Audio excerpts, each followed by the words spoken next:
Good morning children. कल lecture में हम लोगों ने मैथमेटिकल टूल्स में स्ट्रेट लाइन किया था।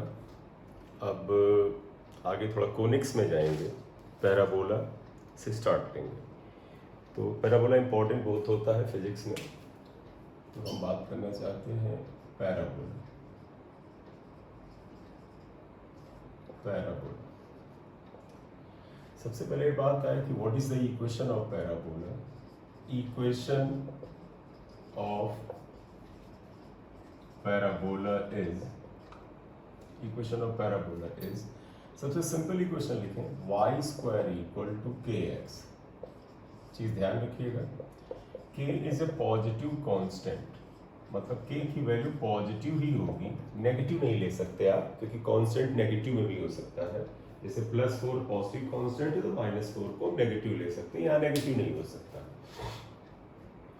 पर कल मैंने बताया था स्ट्रेट लाइन की पहचान क्या है बेटा। स्ट्रेट लाइन की ये पहचान है कि उसमें y और x दोनों लीनियर होने चाहिए। लीनियर का मतलब उन दोनों की पावर 1 होनी चाहिए। y की पावर 1, x की पावर 1, यानी y equal to mx plus c। आपको ध्यान हो, y और x दोनों का 1 पावर है। पैराबोला की पहचान है कि y और x में से किसी एक की पावर 2 होनी चाहिए, किसी दूसरे की पावर 1 होनी चाहिए। 2 पावर का मतलब क्वाड्रेटिक, 1 पावर का मतलब लीनियर। तो जब भी कहीं पर आपको y एक्सिस पे जो वेरिएबल लिया गया हो और x एक्सिस जो वेरिएबल लिया गया हो, उनमें आपको लगे एक की पावर 2 है, एक की 1 है, यानी एक क्वाड्रेटिक है, एक लीनियर है, तो ये पैराबोला की पहचान है। ठीक है। अब ये जो पैराबोला है, इसको अगर हम ग्राफ को प्लॉट करें तो ध्यान रखिएगा, हम ये y एक्सिस लेते हैं, ये x एक्सिस लेते हैं, और पहले मैं मैथमेटिकली बताऊं, फिर आपको याद करने के पॉइंट ऑफ व्यू से बात बताता हूँ। देखिएगा, आपको एक चीज पता है कि x की अगर कोई एक वैल्यू रखें, मान लीजिए x को आप 4 रख दीजिएगा, मतलब तुम्हारे लिए प्रैक्टिस के लिए बता रहे हैं। लेट k इक्वल टू 1 ले लेते हैं, क्योंकि पॉजिटिव कांस्टेंट है तो 1 2 3 प्लस लेना है। 1 लेने से क्या होगा, कैलकुलेशन आसान रहेगा। एंड अगर हम x को अगर मान ले 4 ले लेते हैं, तो अगर हम, तो देखिए ये इक्वेशन क्या हो जाएगा, y square equal to K X, यानी y square equal to 1 into 4 आएगा। तो देखो y इक्वल टू √4 आएगा, तो y की वैल्यू 2 आएगी प्लस माइनस। मेरा मतलब ये है x की एक वैल्यू के लिए y की 2 वैल्यू आती है। तो अगर इसका ग्राफ प्लॉट करने जाए तो आप देखिएगा कैसे आएगा। इसको ग्राफ को अगर हम लें तो ये ऐसे आएगा। ये x एक्सिस आपने सेलेक्ट किया है, ये y एक्सिस है। देखो सपोज x को 4 लिया, मान लीजिए x 4 था, x की एक वैल्यू, y की एक +2 यानी इधर वैल्यू आती है, और एक y की वैल्यू इधर आती है। तो इसका मतलब ये ग्राफ कर्व में जाएगा। आप कहोगे कर्व क्यों, पावर 2 है, कर्व में जाएगा, स्ट्रेट लाइन नहीं, थोड़ा पहचानना भी जरूरी है, और ये से जाएगा। तो ये अगर आप देखें तो पैराबोला का जो ग्राफ है ऐसे होता है। अच्छा, जरूरी नहीं है कि ग्राफ ऊपर और नीचे दोनों तरफ बनाया जाए, कई बार वो ऐसे ही बना देते हैं। ये बना दिया, कहेंगे वो समझो, तो आपको जरा ट्रेंड देखना है। अगर ये दिखे ग्राफ तो आप दूसरी तरफ इमेजिन कर लीजिए, आप अगर ये ऐसे होता तो पैराबोला होगा। This is the graph of this equation, ये इस इक्वेशन का ग्राफ है, पैराबोला है। पहचानने का एक और तरीका, कई बार जो बच्चा बायोसाइड का होता है उसे लगता है सर हम ये इतना कहाँ करेंगे, लेकिन एक मोटे तौर पे बात तो दिमाग में रख ही सकते हैं कि जिसकी पावर 2 होती है बेटा, उसकी 2 वैल्यू आती है। तो y की 2 वैल्यू आएगी, यानी x की एक वैल्यू के लिए y की एक वैल्यू इधर आएगी प्लस में, एक इधर आएगी माइनस में, तो एक तो ये बात होगी। दूसरा पहचानने का एक तरीका है जो बिल्कुल होता है ना, ट्रिक वाली बात आ गई। ये देखो पैराबोला का ग्राफ कुछ ऐसे बनता है, ये देखो अभी हम आगे बनाएंगे तो ये ऊपर की ओर जाएगा, ये ऐसे की वजह ऐसे भी हो सकता है। तो शेप देखिए इसका बाउल टाइप का है, यानी कटोरा टाइप का है। तो आप एक चीज ध्यान रखिए कि y और x में अगर आप देखिए, x जो है पावर वाइज गरीब है, तो आप देखो ये पावर वाइज अमीर है, ये पावर वाइज गरीब है। गरीब हमेशा कटोरे के अंदर होता है, यानी कटोरा लेके घूमता है। तो याद रखने के लिए आप ये कर सकते हैं कि देखो x की पावर अगर 1 होती है तो ये गरीब है, तो ग्राफ ऐसे होगा कि ये x जो गरीब है वो इस कटोरे के अंदर आएगा। अभी आगे आप देखिएगा, जब हम x की पावर 2 और y की पावर 1 करेंगे तो ये ग्राफ ऐसे चला जाएगा। ठीक, तो ये थोड़ी सी एक पहचान है जिसको आप रख सकते हैं। This is equation of first parabola, y square equal to K X, K is a positive constant, ये आ गया। इसे नोट कर लीजिए, तो एक दूसरा आप कर ले सकते हैं। अब इसमें एक अगला ग्राफ हम ये लिख सकते हैं, इसे हटा दें, कि y square equal to minus K X लें, क्योंकि आपके मन में बात तो आ सकती है कि के तो पॉजिटिव कांस्टेंट है, लेकिन हम उसके आगे तो माइनस साइन ले ही सकते हैं, के तो पॉजिटिव ही है। तो एक मिनट देखिएगा, सेकेंड फॉर्म मतलब इक्वेशन ऑफ पैराबोला का ट्रेंड मैंने बताया कि y की पावर 2 है और x की पावर 1 है, लेकिन अगर और इसमें आप जाएं तो आप देखिए और पॉसिबिलिटीज क्या है। सेकेंड, हम इसमें ये लेते हैं कि अगर इक्वेशन ऑफ पैराबोला दूसरे टाइप से आ जाए तब क्या होगा। तो देखो बेटा, if equation of parabola is y square equal to minus K X, ये आप ले लें। देखो y की पावर 2 x की पावर 1, तो एक बात तो तय है कि ये पैराबोला है, क्योंकि 1 की पावर 2 1 की पावर 1 है। दूसरा इसमें क्या है कि एक बात ये भी सही है कि x गरीब है पावर वाइज, तो ये कटोरे में होगा लेकिन माइनस डायरेक्शन में होगा, तो इसका ग्राफ जो आएगा that would be like this. आप ये कह सकते हैं y हो गया, ये x हो गया, और इसका ग्राफ इस साइड जाएगा ये।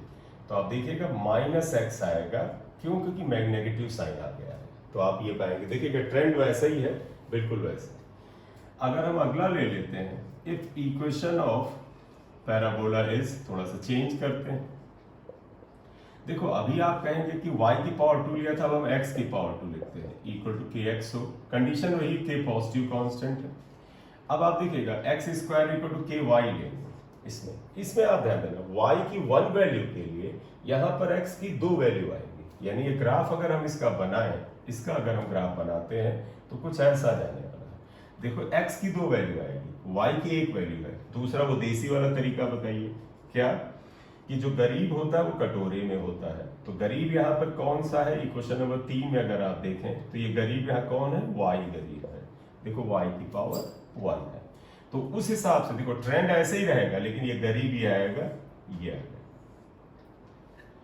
कंडीशन मैथमेटिकली चेक करना है, तो आप कहोगे सर देखो y की एक वैल्यू अगर यहाँ ले लें, मान ली यहाँ से यहाँ तक y की वैल्यू 4 ले लें, तो x की वैल्यू देखिए एक इधर प्लस आई एक माइनस आई, तो इसमें x की 2 वैल्यू आएगी। तो जब भी y की पावर 1 हो, ये ट्रेंड ऐसा आ जाएगा। ये तीसरा आ गया यहाँ पर, आप इसे बना लें।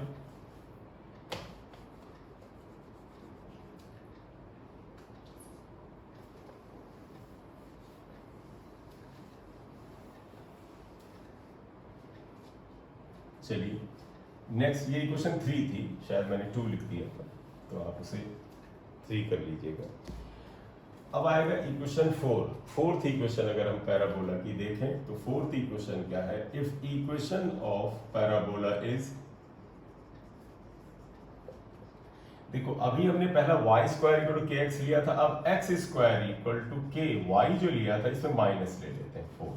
क्लियर है बेटा, y गरीब है, कटोरा के अंदर होगा लेकिन माइनस डायरेक्शन में, तो इसका मतलब ये ऐसे आएगा, देखो ये x माइनस एक्स, ये y इस डायरेक्शन में माइनस y, माइनस डायरेक्शन में y कटोरे में, ऐसा पैराबोला हो जाएगा ये।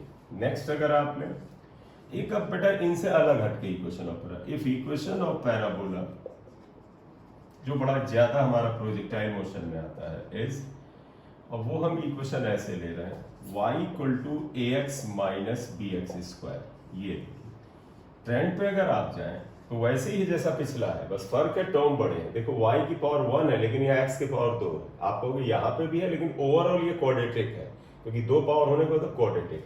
तो y की पावर 1 x की पावर 2, इसका मतलब पैराबोला तो है ही है, ये पॉपुलर पैराबोला है, और ये हम प्रोजेक्टाइल जब पढ़ेंगे तो उसके अंदर ये बहुत ज्यादा इस्तेमाल होता है।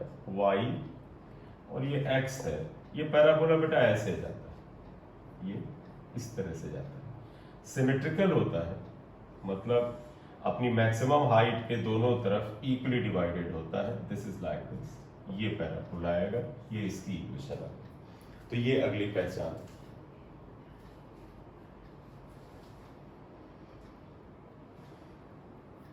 ठीक, एक और कर लेते हैं पैराबोला, क्योंकि पॉपुलर आता है, जब हम 1D भी पढ़ते हैं तो उसमें भी हमें इसकी जरूरत रहती है। तो इक्वेशन नंबर 6 ले लीजिएगा, if equation of parabola is, अगर आप लें तो इसे हम ले लेते हैं। देखो तुम्हें मन में आ सकता है सर यहाँ प्लस अगर करते हैं, वही कर रहे हैं, y equal to A X plus D X square equation 6 कर ले। जब ये प्लस आ जाता है तो ग्राफ इससे ट्रेंड बदलेगा। अगर आप डेटा डाल के डालें तो भी आप ग्राफ आएगा, लेकिन ऑब्वियसली बात डेटा डाल के डालना आपको छोटी क्लास में सिखाया ही गया है और उससे हमें ट्रेंड ही पता चलता है। तो हर ग्राफ में आप डेटा डाल के तो करेंगे तो फिर पता चलेगा, वही करते रहेंगे। इसलिए अननेसेसरी टाइम नहीं वेस्ट करना है, थोड़ा सा पैटर्न को फॉलो भी करना चाहिए। ये हमने y ले लिया और ये x ले रहे हैं। ये ग्राफ कुछ ऐसे आता है, ये आप ये ले जाए, आपको सर इधर ये नीचे की ओर आएगा, तो पैराबोला है। जब इस तरह से हो और प्लस हो तो ये ग्राफ आएगा, 1D में इस्तेमाल होगा, तब बात फिर कर लेंगे एक बार इसकी। तो ये पैराबोला के ग्राफ्स आ गए। ठीक, अब हम थोड़ा सा एक काम और करना चाहते थे। कल हम लोगों ने स्ट्रेट लाइन पढ़ा था और स्ट्रेट लाइन में हमने स्लोप करना दिखाया था। तो बेटा आपने ये कर लिया हो तो इवेंचुअली वो बाद में कर लेते हैं, पहले सारे कोनिक्स कर लेते हैं। तो ये इक्वेशन ऑफ पैराबोला आ गया। नेक्स्ट हम लेते हैं यहाँ पर, देखो बेटा कुछ बड़े इंपॉर्टेंट कोनिक्स है, उसमें एक पैराबोला है। अगला अगर हम कोनिक्स उसमें इंपॉर्टेंट लेते हैं तो हम उसे क्या बोलेंगे, दैट इज एलिप्स। एलिप्स होगा। एलिप्स आपने खूब इस्तेमाल किया, छोटी क्लास में भी टर्म तो आता ही रहा है कि जब कोई प्लैनेट सन के चारों ओर घूमता है तो उसका जो पाथ होता है, उसका जो पाथ होता है वो इलिप्टिकल होता है। ठीक है, लेकिन एक चीज और है आ गई, जो अभी हमने ग्राफ बनाया था इसमें एक नोट में एक और ग्राफ खींच सकते हैं, वो देखिएगा क्या है। देखो, इफ इक्वेशन ऑफ पैराबोला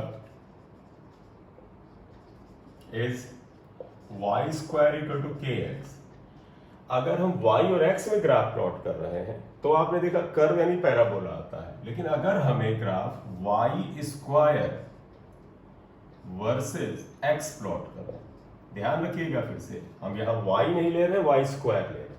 कई बार कुछ बच्चे कंफ्यूज होते हैं, k कांस्टेंट है, देखो ग्राफ तो ये है, देयरफॉर आप लिख सकते हैं y square is proportional to x आया।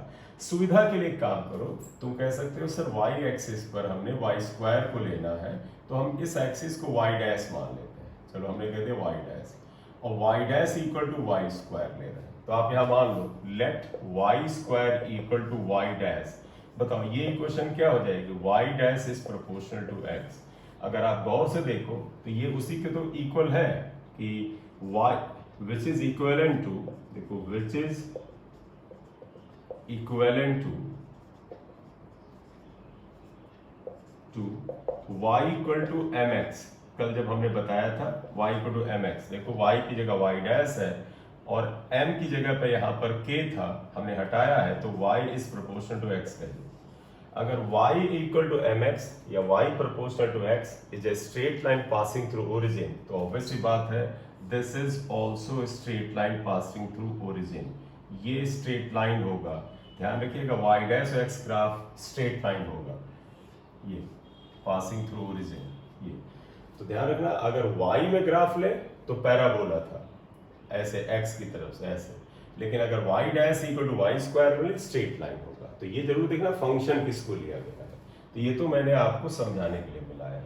ठीक, तो y x ग्राफ और y स्क्वायर x ग्राफ में हल्का सा जो फर्क है, इससे मतलब ऐसा कई बार होता है हमसे इग्नोर होता है, वो नहीं होना चाहिए।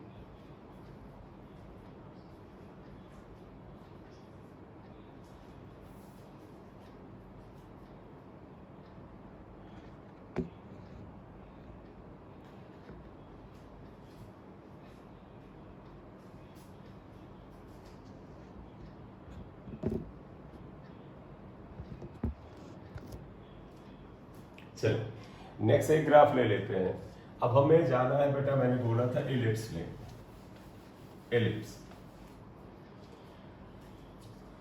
एलिप्स को आप अगर देसी भाषा में कहें तो आप अंडा कह सकते हैं, एक तरह का अंडा है बेटा।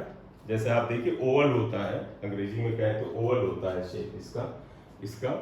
तो एलिप्स में आप पाएंगे कि इसका शेप ऐसे होता है, ये अंडाकार होता है। हो सकता है इतना फ्लैट ना हो, कम ओवल हो, लेकिन ये ओवल शेप है।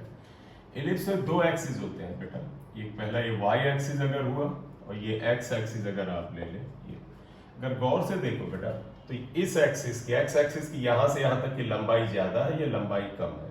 तो जब ये लंबाई ज्यादा है तो इसको मेजर एक्सिस कहते हैं, मेजर एक्सिस। ये वाला एक्सिस छोटा है तो इसे हम क्या बोलते हैं, माइनर एक्सिस। माइनर एक्सिस कहते हैं, छोटा तो माइनर है। मेजर एक्सिस की जो ये डिस्टेंस है बेटा ए के बराबर होती है, ए के बराबर होती है, ध्यान रखना। तो मेजर एक्सिस की पूरी लंबाई कितनी हो गई, मेजर एक्सिस की पूरी लंबाई आपकी हो जाती है 2a। तो a क्या हो जाएगा, हाफ ऑफ मेजर एक्सिस। तो a को हम इसीलिए बोलते हैं semi major axis, semi major axis यानी मेजर एक्सिस का आधा। ये देखिएगा इसकी ये लंबाई b होती है बेटा, ये लंबाई भी b होती है, ये आया। तो b को बोलते हैं सेमी माइनर एक्सिस, इसे सेमी माइनर एक्सिस बोला जाता है, राइट। ये आप देखो एलिप्स में दो फोकस होते हैं, S1 और S2 दो फोकस आ गए। इसका जहां पर ये ओरिजिन होता है कोऑर्डिनेट सिस्टम का, अगर आप इसे O मान लो, अगर इसकी ये डिस्टेंस जो है हम अगर C से डिनोट कर लें तो ये डिस्टेंस भी C के बराबर होगी। नेचुरली ये प्लस C है, इधर माइनस C होगी, ये माइनस है ये प्लस है। इसकी वैल्यू बेटा AE के बराबर होती है। माइनस में बताना चाहते हैं तो बता सकते हैं, माइनस AE, और इसकी वैल्यू प्लस AE होती है। या तो यहाँ पे ध्यान रखना C जो डिस्टेंस है that is plus minus AE, मतलब राइट साइड में तो प्लस AE माइनस AE होता है। अब क्वेश्चन आया E क्या है, E को एसेंट्रिसिटी कहते हैं, मैथ्स का टर्म है बेटा एसेंट्रिसिटी। ये बेटा डिसाइड करता है कि जो हमारा ये कोनिक है इसका आकार एलिप्स होगा, पैराबोला होगा, हाइपरबोला होगा या सर्किल होगा। इसकी वैल्यू जो होती है 0 भी हो सकती है, 1 भी हो सकती है, +1 भी हो सकती है, -1 भी। तो इसकी हिसाब से ये जाता है। खैर हमारा मतलब ये मैथमेटिकल टर्म है, मैथ्स में इसे पढ़ाया जाता है। जब मैथ्स में टॉपिक पढ़ते हैं वहां पर पढ़ेंगे, हमारे लिए बस इतना ही इंपॉर्टेंट यहाँ पर है। तो ये सेमी मेजर एक्सिस आया, सेमी माइनर एक्सिस आया। एलिप्स में दो फोकस होते हैं, उनकी डिस्टेंसेस तुम्हें हमने बता दिया ये क्या हो जाता है। और यहाँ पर जो E की वैल्यू होती है where E equal to √1 - b² upon a²। B और A आपको पता है क्या है, A is greater than B, आप देख ही रहे हैं A is greater than B होता है, ये एसेंट्रिसिटी का फार्मूला होता है, राइट। तो आप चाहें तो इसको 2 नंबर लिख लें क्योंकि आगे हम हो सकता है इस्तेमाल करें। खैर A is greater than B। Equation of ellipse क्या हुआ अब आया, तो जरा पहचानिएगा, इक्वेशन ऑफ एलिप्स, ये बेटा इक्वेशन इसकी ये होती है x² upon a² plus y² upon b² equal to 1। अब देखो पहचान पे अगर आप जाएं तो आपको यहां मिलेगा, अभी तक याद करो जब स्ट्रेट लाइन इक्वेशन था हमने कहा था x और y दोनों की पावर लीनियर यानी 1 होगी। पैराबोला में कहा x और y में से एक की पावर 2 होगी, एक की पावर 1 होगी। लेकिन अगर दोनों की पावर 2 हो और राइट में आप एफर्ट करके डायरेक्टली 1 आ जाए तो एलिप्स की पहचान है। तो किसी इक्वेशन को अगर x और y की डबल पावर और राइट साइड में सिंपल यूनिट 1 के बराबर में हम एक्सप्रेस कर सकें तो उसे हम एलिप्स की इक्वेशन कहते हैं। यहाँ पर है ये आएगा। अब एक लास्ट चीज और इसमें बचती है कि what is the area of ellipse, क्या एलिप्स का एरिया क्या होगा। तो वो क्योंकि आता है और कई बार आपको थर्मोडायनामिक्स में भी इसके रिलेटेड जानकारी पूछी जाती है।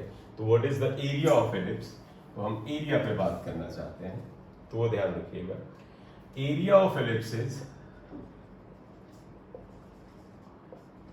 Ellipse A equal to πAB होता है। ठीक, आप ऐसे याद रख सकते हैं, सर्किल का एरिया होता है πr²। r को r इंटू r कर दीजिए क्योंकि सर्किल में तुम्हें पता है पूरा गोला होता है, उसमें ये वाली रेडियस और ये रेडियस सेम होती है। तो सर्किल में πr² होता है, r को a कर दीजिए, दूसरे r को b कर दीजिए, तो देखो πr² की जगह πAB हो जाता है यहाँ पर है। तो आप उससे रिलेट कर सकते हैं।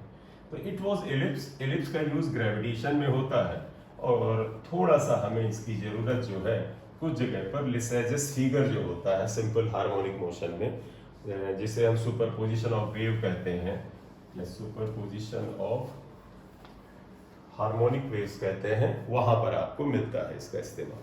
ठीक है, तो थोड़ा सा उतना नहीं इंपॉर्टेंट है जितना हम यहाँ पर पैराबोला को लेके चल रहे हैं। नेक्स्ट आएगा बेटा equation of circle. Equation of circle, circle की इक्वेशन हम जानते हैं।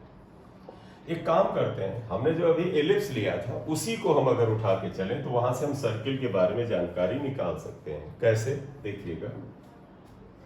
देखो, इन एन एलिप्स अगर आप देखो, हमने ये इक्वेशन पढ़ा था, x square upon y square plus x square upon a square plus Y square upon b square equal to 1, ये इक्वेशन ऑफ एलिप्स था।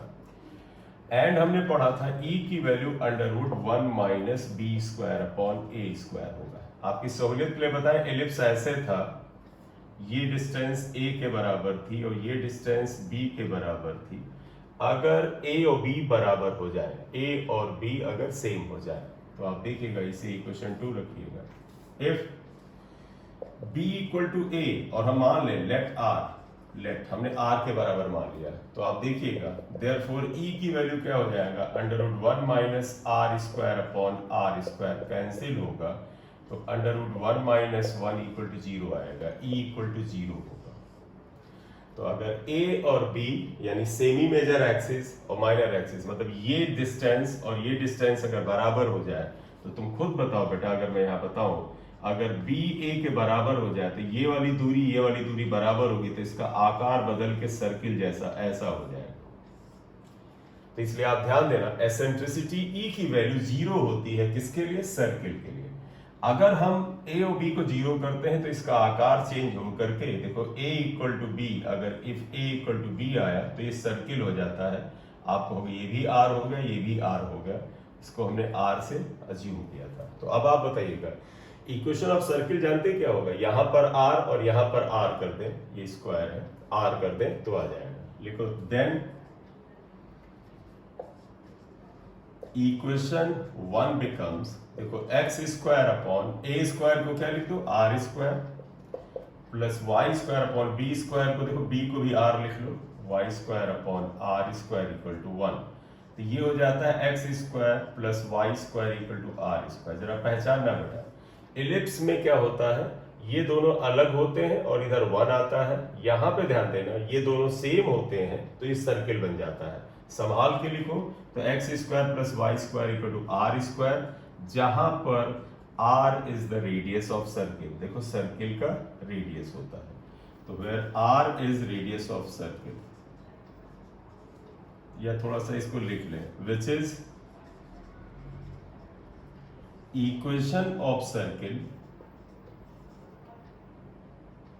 और r क्या है, रेडियस ऑफ सर्किल, सर्किल का रेडियस है, ये इक्वेशन ऑफ सर्किल आ गया। लेकिन इसकी कंडीशन है बेटा, इसकी कंडीशन क्या है, ये सर्किल जो होता है इसका सेंटर जो होता है कोऑर्डिनेट सिस्टम के ओरिजिन पे होता है। तो आप जरा ध्यान रखिएगा, its centre is at the origin, origin पे होता है। ओरिजिन का मतलब 0 0 पे, मतलब अगर आप इसका डायग्राम बनाएंगे सर्किल को, तो आप देखिए ऐसे आएगा, ये सर्किल आप बनाएंगे और आप कहेंगे ये एक्स एक्सिस है और ये आ गया, वाई एक्सिस आ गया, ये एक्स एक्सिस आ गया, ये और ये ओरिजिन है। देखो इसका सेंटर सी जो है यही ओरिजिन पे है और इसके कोऑर्डिनेट क्या है, 0 0। नेचुरली ये रेडियस r है, इसमें कोई डाउट नहीं होना चाहिए। तो अगर सर्किल का सेंटर ओरिजिन पे होता है, उसकी रेडियस r होती है, तो उसकी इक्वेशन ये होती है। ठीक है, तो ये आया। खैर इक्वेशन ऑफ सर्किल क्या हुआ, X square plus Y square equal to radius square. अब तुम्हारे मन में एक प्रश्न आएगा कि सर अगर इसका सेंटर यहां ना हो, मतलब हम सर्किल को यहां की बजाय यहां शिफ्ट कर दें, तब इक्वेशन में चेंज आएगा। तो अब अगली बात कर रहे हैं, हालांकि फिजिक्स में इससे ज्यादा कोई बड़े इस्तेमाल की जरूरत नहीं है, तो थोड़ा सा हम देख लेते हैं। देखो इफ सेंटर ऑफ सर्किल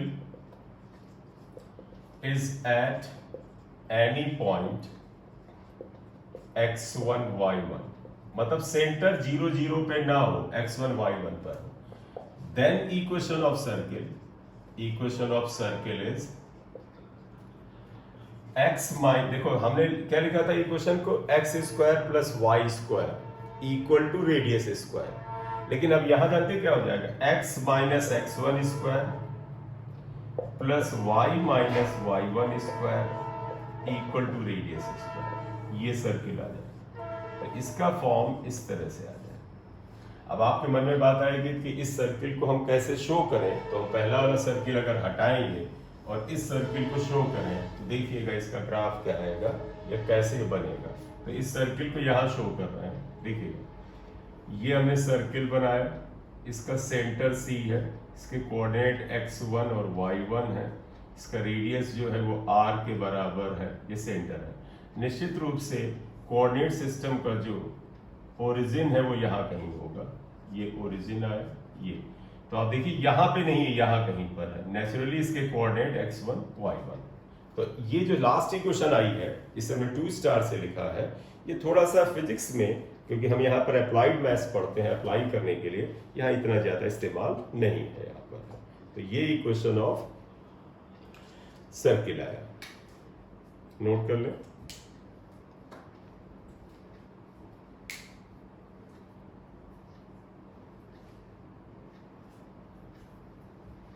अब हमारे पास अगर आप गौर से देखें तो 3 कोनिक्स हमने पढ़ डाले। हमने पहला पढ़ा पैराबोला, बहुत इंपॉर्टेंट है, दूसरा पढ़ा एलिप्स इंपॉर्टेंट है, तीसरा आया सर्किल इंपॉर्टेंट है, पैराबोला जैसा नहीं है हमारे लिए।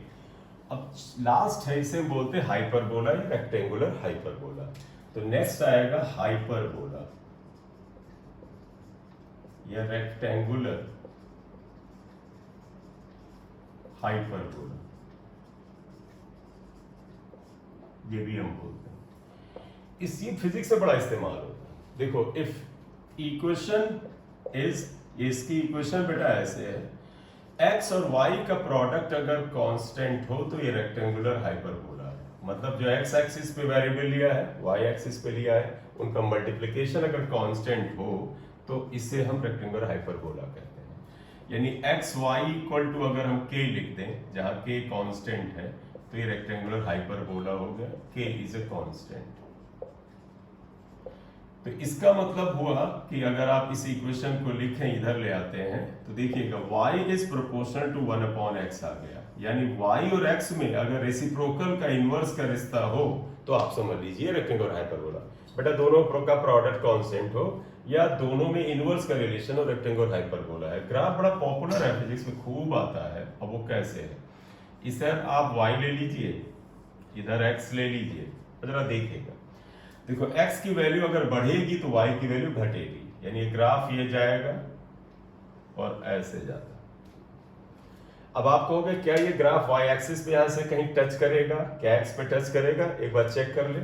अगर मान लीजिए ग्राफ y एक्सिस पे यहां कहीं टच करता तो यहां पर x की वैल्यू 0 होती, यानी x की वैल्यू अगर हम 0 रखें तो y की वैल्यू कुछ निश्चित यानी फाइनाइट आनी चाहिए। चेक करो, देखो x को अगर यहाँ 0 रखो, 1/0 इन्फिनिटी होता है, यानी y की वैल्यू इन्फिनिटी आएगी। जहां पर x 0 है वहां y की वैल्यू निश्चित नहीं आ रही, इन्फिनिटी आ रही है। इन्फिनिटी का मतलब कहीं बहुत दूर, इसका तो ये ग्राफ इन्फिनिटी की तरफ ट्रेंड करेगा, कहीं टच नहीं करेगा। यही चीज यहां देख लो, क्या यहां टच करेगा?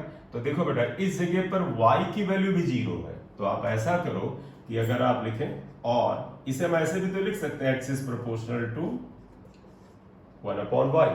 जरा देखो बेटा इस जगह पर y की वैल्यू 0 है, यहां 0 रखो, 1/0 इज इन्फिनिटी, x भी इन्फिनिटी होगा, यानी जहां y 0 है वहां x की वैल्यू इन्फिनिटी होगी, यानी कहीं दूर होगी, इसलिए ग्राफ दोनों तरफ कहीं मिलेगा नहीं, याद रखना। मिलने से बेटा फिर दूसरा ग्राफ आ जाएगा। ठीक, तो ये रेक्टेंगुलर हाइपरबोला हुआ। ले देखे बात ये आई कि y और x में इनवर्स का रिलेशन है।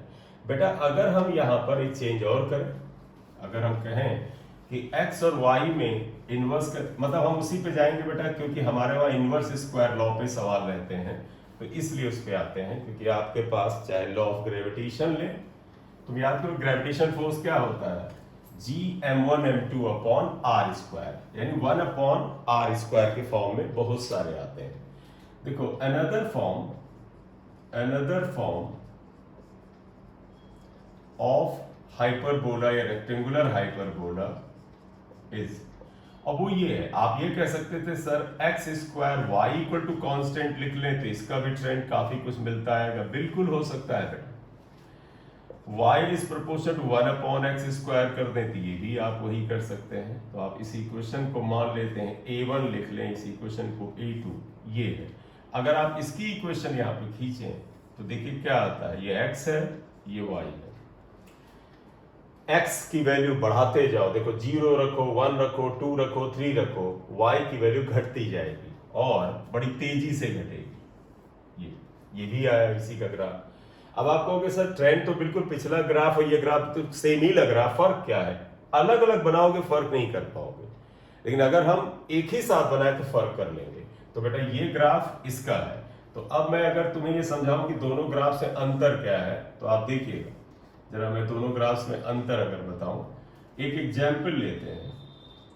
मैं तुमसे कहता हूं y एक्सिस पर इसे ले लीजिएगा, x एक्सिस पर आप इधर आ जाइए, ये। और एक काम करिए, एक ग्राफ एक जगह से स्टार्ट करके ऐसे ले जाइए और देखो ये भी घट रहा है डिस्टेंस, x के साथ y घट रहा, और एक ये ऐसे ले जाइए। दोनों में फर्क क्या है? एक ग्राफ 1 है, एक ग्राफ नंबर 2 है। अब बात आई कि दोनों में फर्क क्या है। फर्क देखिएगा बेटा, ये तेजी से देखो, इसमें y की वैल्यू बड़ी तेजी से गिर रही है, ये थोड़ा स्लो गिर रही है। जिसमें y की वैल्यू में, यानी ग्राफ में स्टीप फॉल, बड़ा त्वरित फॉल हो, उसमें पावर ज्यादा होती है। तो यहां पर आप ध्यान रखिएगा, ग्राफ 1 जो है ये y is proportional to 1 upon X को रिप्रेजेंट करता है, और ग्राफ 2 है ये y is proportional to 1 upon X square को रिप्रेजेंट करता है। तो कहोगे फर्क क्या है? फर्क ये है कि जिस ग्राफ में y एक्सिस की वैल्यू बड़ी तेजी से फॉल हो, उसमें पावर ज्यादा होता है। तो यहां लिखोगे आपका रैपिड फॉल, ये इसकी पहचान। अगर बड़ा रैपिड फॉल होता है तो इसका मतलब पावर, यही नहीं बेटा, यहाँ 3 पावर हो और रैपिड फॉल होगा, 4 यहाँ 1/4 एक्स की पावर 4 हो और रैपिड होगा, क्योंकि हमारे में इनवर्स स्क्वायर लॉज ज्यादा आते हैं, इसलिए इसको किया। एक लास्ट चीज इसमें कर लें, क्योंकि हमने कोनिक्स या जो कर्व है उनके स्लोप की बात नहीं की, तो उसको करना बड़ा जरूरी है कि स्लोप ऑफ अ कर्व, अगर ग्राफ एक कर्व हो तो उसका स्लोप क्या होगा। तो एक बार आप वीडियो पॉज करके इन ग्राफ्स को एक बार फिर स्टडी कर लेंगे, तो आपको क्या होगा, फिजिक्स की क्वेश्चन करने में जो रुकावट आती है वो नहीं होगी। अब हम एक्चुअली ये करना चाहते हैं, स्लोप ऑफ कर्व्स। हमने स्लोप ऑफ स्ट्रेट लाइन पढ़ा है बेटा, आप अगर देखो बेटा, स्लोप ऑफ स्ट्रेट लाइन हमने पढ़ा है, और उसमें हम क्या करते थे, एक्स और वाई एक्सिस लेते थे, और इसमें हम ऐसे, याद करो कैसे करते थे, 2 पॉइंट लेते थे, ये डिफरेंस लेते थे, डेल्टा वाई डेल्टा एक्स, और ये थीटा एंगल। तो स्लोप जिसे हम m से लिखते हैं वो tan थीटा होता था, और वो delta Y upon delta X होता था। ये प्रीवियस इंफॉर्मेशन को मैंने शेयर किया। तो तुम कहोगे कि क्या सर, बेटा ध्यान रखिएगा, किसी स्ट्रेट लाइन का स्लोप एक ही होता है। स्लोप माने ढाल। देखो ये आप इमेजिन करो कि आपने यहाँ एक बॉल रख दी, और अगर ये मान लीजिए पटरा टाइप का है, कोई एक प्लेटफॉर्म है, तो बॉल कुछ गति से नीचे आएगी। अब आप ध्यान देना, अगर ये पटरा आप यहां तक ले आए तो देखो ये एंगल क्या हो गया, थीटा बड़ा हो गया। अब आप यहां अगर एक बॉल रखें, इमेजिन करना है, तो बड़ी तेजी से नीचे आएगी। क्यों? क्योंकि इसका ढाल बढ़ गया है। तो स्लोप ढाल को बताता है। ये यहां से यहां जाएगा, आप कहोगे सर एंगल बढ़ा, जब tan थीटा बढ़ेगा तो स्लोप बढ़ेगा, और रियल लाइफ में देखो तो भी आप कहोगे ढाल बढ़ेगा, क्योंकि ये बड़ी तेजी से नीचे आएगा। ये लाइन अगर यहां चली जाए, देखो यहां, तो कहोगे बॉल धीमे आएगी। क्यों? क्योंकि एंगल छोटा हो गया। एंगल छोटा, tan थीटा छोटा, स्लोप छोटा, ढाल छोटा। तो स्लोप का देसी मीनिंग जो होता है, डे टू डे लाइफ में जो मीनिंग होता है, वो दैट इज एक्चुअली ढाल। तो किसी चीज का स्लोप निकालना है तो चेंज ऑन वाई एक्सिस, जिसे हमने डेल्टा वाई लिखा है, वो निकालिए। चेंज ऑन एक्स एक्सिस, जिसे डेल्टा एक्स निकालिए और निकाल लीजिए। अब आया कर्व में कैसे करें, तो देखिएगा, अगर ग्राफ कर्व है, क्योंकि कर्व ग्राफ की पॉसिबिलिटी लाइफ में ज्यादा बनती है, तो आप समझिएगा, मैं तुमसे कहूं ये है ग्राफ और मैं तुमसे कहूं इस पे स्लोप बताओ, तो तुम तुरंत क्वेश्चन करना कि स्लोप तो सर सीधी रेखा का होता है, ये तो लगातार चेंज होता जा रहा है, इसका क्या।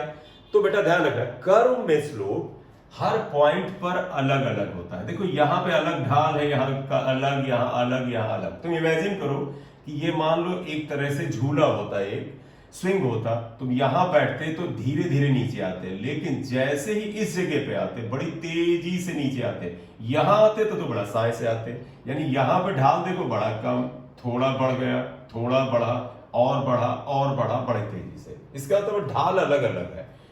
कर्व में जब स्लोप निकालना हो तो अलग अलग बिंदुओं पर, पॉइंट्स पर स्लोप निकालते हैं। तो आप इसमें क्या करते हैं, आप ये कह सकते हैं सर आप कोई पॉइंट बता दीजिए। मैंने कहा चल भाई इस पॉइंट पी पे स्लोप बताओ। तो जब तुम्हें पॉइंट पी पे स्लोप निकालना हो तो आपका नियम है कि इस पॉइंट पर एक टेंजेंट डाल दो, टेंजेंट। तो ड्रॉ अ टेंजेंट, ये टेंजेंट टच करती हुई लाइन डालिए, हिंदी में शायद स्पर्शी कहते हैं। अब आप इस टेंजेंट का एंगल आप एक्स एक्सिस से निकाल लीजिए, मनो पीछे बढ़ा के निकालो, मनो यहां निकाल लो, ये हुआ। इस टेंजेंट का जो आपने ड्रॉ किया पॉइंट पर, इसका जो टेन थीटा होता है वो स्लोप होता है। तो slope of a curve varies from point two point, point two point very करता है। और अगर पॉइंट पी पे स्लोप कहें तो लिखेंगे, देखो slope at point P, P पे पॉइंट क्या होगा, is equal to slope of tangent. इस टेंजेंट को मैं अगर यहां पर अगर ले लेते हैं ए बी, ले लेते हैं A B, tangent, slope of tangent A B, और that would be equal to tan theta. सिर्फ टेन थीटा से आप इसका स्लोप निकाल सकते हैं, क्योंकि स्लोप होता है टेन थीटा के बराबर।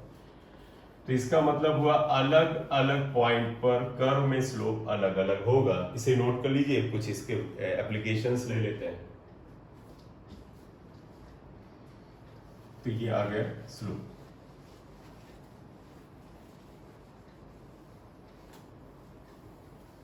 ठीक, अब नेक्स्ट क्लास लेते, नेक्स्ट अगर आप यहां पर लें, अगला आप ले लें, देखिए ग्राफ बना लेते हैं। आप बताइए, इसमें ये y एक्सिस ले लिया, ये हमने x एक्सिस ले लिया, और मैंने कहा भाई इसी ग्राफ का डिफरेंट पॉइंट पे स्लोप बनाओ जो प्रीवियस ग्राफ था। तो आपको बताए बेटा क्या करो, जैसे मैं कहूं कि O से आगे यहाँ A तक बढ़ते हुए इसके स्लोप में क्या परिवर्तन हो रहा है, तो आप कहोगे सर पहले शुरुआत में एक पॉइंट ले लेते हैं, इसके ऊपर एक टेंजेंट डालते हैं, इसको 1 नंबर लिख लीजिए, इसका ये जो एंगल है इसको एक अनुमान लगाते हैं।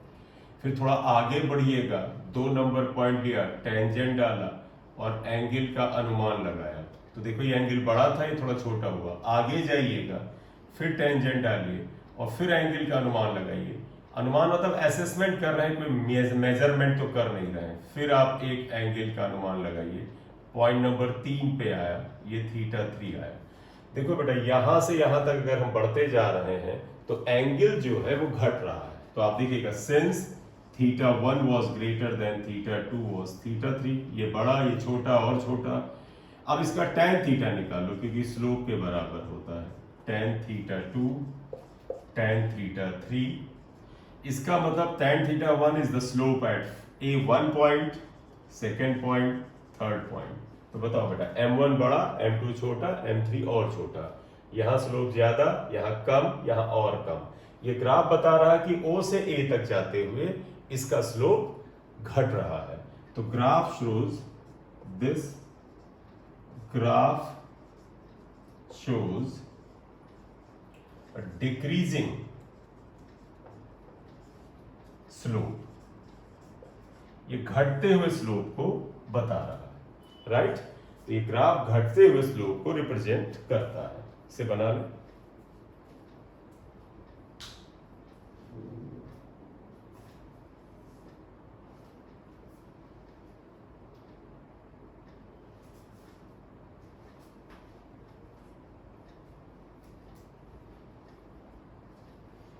एक और ले लेते हैं इसमें, जरा बढ़ते हुए स्लोप का एक ग्राफ बना लेते हैं। तो अब आइएगा देखिएगा बढ़ते हुए स्लोप का, तो एक और का ग्राफ बनाए, ये ले लेते हैं, ये y हो गया, ये x हो गया। देखो ऐसे ग्राफ बनाइए, चेक कर लो यहां से आगे कहो सर पॉइंट नंबर 1 है, टेंजेंट डालिए, एंगल निकालिए θ1। पॉइंट नंबर 2 है, टेंजेंट डालिए, एंगल निकालिए θ2। पॉइंट नंबर 3 पे चले जाइए, टेंजेंट डालिए, एंगल निकालिए θ3। देखो बेटा क्या आएगा, सिंस θ1 छोटा है, θ2 बड़ा है, θ3 और बड़ा है, इसका मतलब tan θ1 tan θ2 tan θ3 आ जाएगा। और tan θ1 को लिख देंगे m1 is less than m2 is less than m1 m3। देखो m1 कम m2 बड़ा और बड़ा, देखो एंगल बढ़ रहा है, स्लोप बढ़ेगा, that is slope is increasing, increase हो रहा है, स्लोप इंक्रीज हो रहा है, बढ़ रहा है, ठीक है। नेक्स्ट एक और ले लेते हैं प्रैक्टिस में, क्योंकि थर्मोडायनेमिक्स में नेगेटिव स्लोप पॉजिटिव स्लोप की भी बातें आती हैं, जरा ध्यान देना। एक एक्स ये लेते हैं, अगर ग्राफ हम ऐसे ले लें और मैं तुमसे कहूं पॉइंट पी पर स्लोप बताओ, तो आप क्या कहोगे? आप कहोगे सर पॉइंट पी पे टेंजेंट डालिए, और तो पता है स्लोप में कि अगर ये angle theta is greater than 90, इसका तो slope eight P is negative. तो यहां लिखोगे since theta is greater than 90 therefore slope at point P is negative, negative है, ठीक है बेटा, नेगेटिव है, माइनस है, क्लियर? या इसी तरह से आप एक पॉजिटिव स्लोप का भी बनाना चाहें ग्राफ, वो भी बना सकते हैं, वो देखिएगा। अगर मैं एक और ग्राफ बना लूं y और x का, और किसी पॉइंट, देखो स्लोप तो हर पॉइंट पे घटेगा, अगर मैंने नेगेटिव कहा है तो एक पॉइंट पे कहा है, अन्य पॉइंट पे चेक करना होगा आपको। जैसे मैं अगर इसमें कर्व बना लेता हूं, ये मैंने बना लिया, मैंने कहा इस पॉइंट P पे स्लोप बताओ, तो आप कहोगे सर टेंजेंट ड्रॉ करना पड़ेगा। ये अगर आप टेंजेंट यहां ड्रॉ करेंगे तो देखिए क्या आएगा, ये theta, theta is less than 90, तो स्लोप यहां पर क्या है, पॉजिटिव है। तो आप लिखोगे since theta is less than 90 degree therefore slope eight P is positive, positive होगा, पॉजिटिव का मतलब प्लस होगा, क्लियर? या तो ग्राफ से रिलेटेड जानकारी हम लोगों ने बेटा 2 लेक्चर में यहाँ पर पूरी की है, और अगले ग्राफ में अगला जो आपका आएगा ग्राफ होगा, वो थोड़ा सा साइन और कॉस के ग्राफ की भी बात कर लेंगे, वो अगले लेक्चर में करेंगे कि साइन कर्व कैसे, कॉस कर्व, क्योंकि फिजिक्स में बड़ा इस्तेमाल होता है। और फिर उसके साथ हम इंटीग्रेशन और डिफरेंशिएशन, ऑब्वियसली बात डिफरेंशिएशन पहले स्टार्ट करेंगे। तो sine cos curve, differential calculus, maxima minima, integral calculus, ये अगले क्लास में लेते हैं। Thank you.